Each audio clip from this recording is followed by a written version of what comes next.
I've never seen a species to grow so fast and proliferate so fast. It's taken such a strong foothold so quickly in our coastal wetlands here in the Great Lakes that by the time we're getting around to trying to control it, it's become these monotypic stands that are extremely hard to eradicate.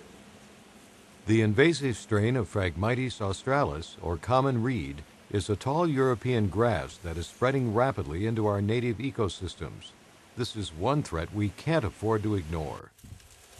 3 years ago, you could stand out and look over this vista, and you could see the lake out there. As I stand here now, some of this stuff is well over 8 feet, 10 feet tall. The root system is vast. You can't even pull it out, it's in there so tight.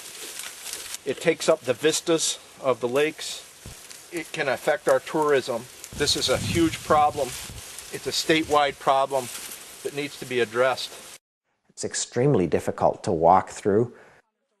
The broken off ends of the shoots are very sharp.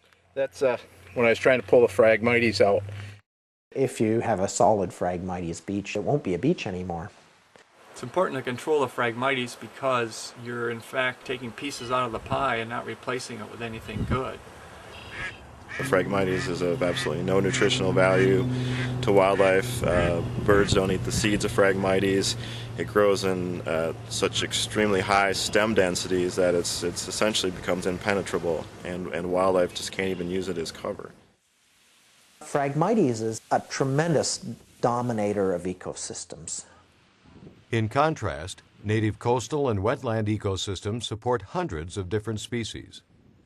All of the plants and all of the animals that rely on those plants are part of Michigan's and the Great Lakes region's natural heritage, and we should be concerned about losing that heritage.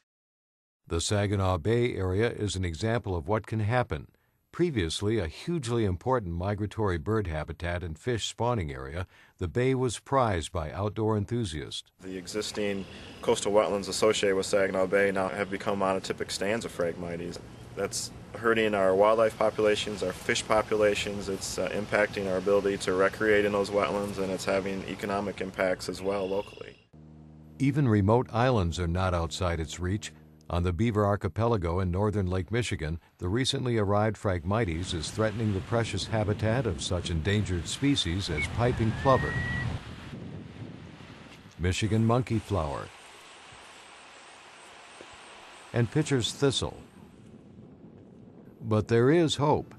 When treatment begins quickly, Phragmites can be managed in places where it's just beginning to take hold. Islanders are mobilizing against this threat to their property values and recreational resources. Invasive Phragmites. What does it look like? Control efforts start with proper identification. Phragmites is a giant grass reaching sometimes 15 feet high, broad leaves, sometimes as much as an inch broad, and developing a big silvery plume. The winter stems persist as thin canes reminiscent of a slender bamboo. The first few years it's small, and then it builds up in size.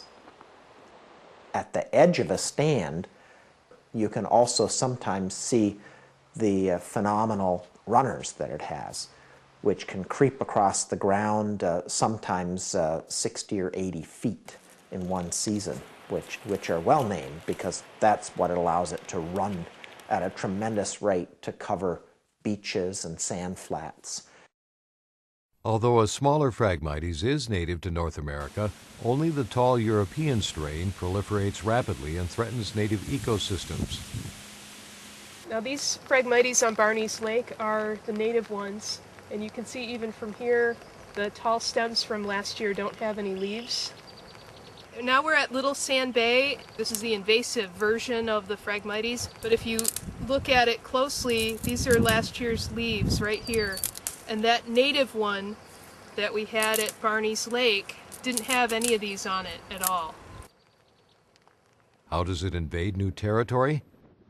Phragmites spreads mostly by rooting versus seeding. Even a small piece will sprout and after a few years produce a large colony. And movement along streams and lake shores is by movement of pieces by water. Phragmites is accidentally introduced by boats carrying mud and plant fragments, along highways by earth-moving equipment, and by new construction which creates the disturbance perfect for Phragmites infestations. Phragmites has also been intentionally introduced for wildlife cover, for erosion control along highways and stream banks, and to remove water from sewage sludge. Phragmites along roadways may seem harmless, but its arrival in valuable coastal and wetland areas is a huge problem for wildlife and for people. Communities that plan and execute control measures now can prevent overwhelming difficulties in the future. Here are 10 basic guidelines for Phragmites control. We can do it as a community. We can plan it out and get kids involved, get other people involved in helping find the areas, map them, and target removing these species. Once you know the extent of the problem, weigh your options. Chemical treatment may be the only effective solution, but until that can begin, containing the spread is essential.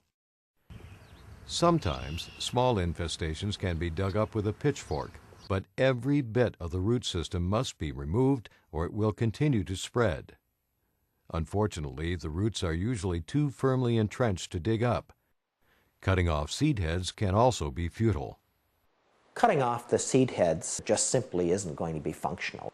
That particular patch is going to spread vegetatively. It'll be essentially a waste of time.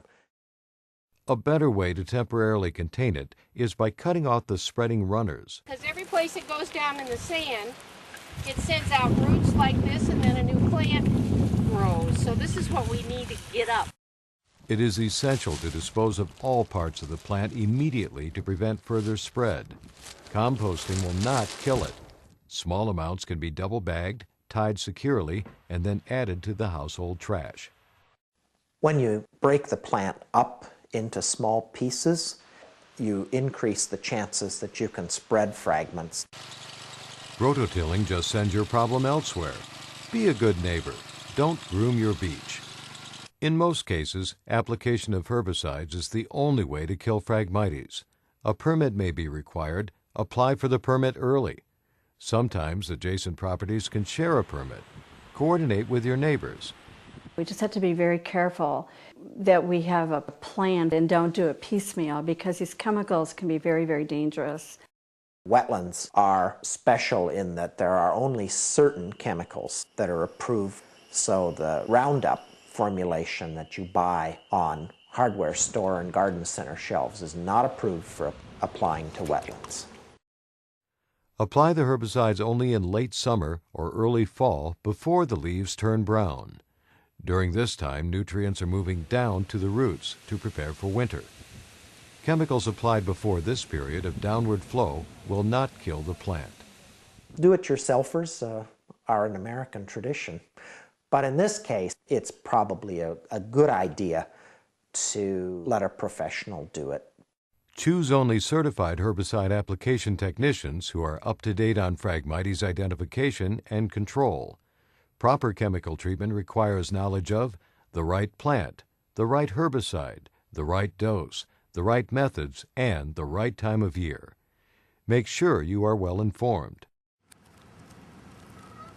The potential for recurrence is high. Treatments will likely need to be repeated for several years. It can take years to get the Phragmites knocked back to a condition where a lot of native plants can start to regerminate in these wetlands. Ongoing monitoring is an essential part of the plan. And dead thatch should be removed to allow native species to gain a foothold. It's a big job, but communities that are proactive can be successful. If you can get it when it's still at the beginning, that's the secret. controlling it early is easier always than controlling it later. This is something that has to be addressed, and addressed immediately, Well, let me show you. in the Great Lakes area and in our home. It's not only for us, but it's for the next generation.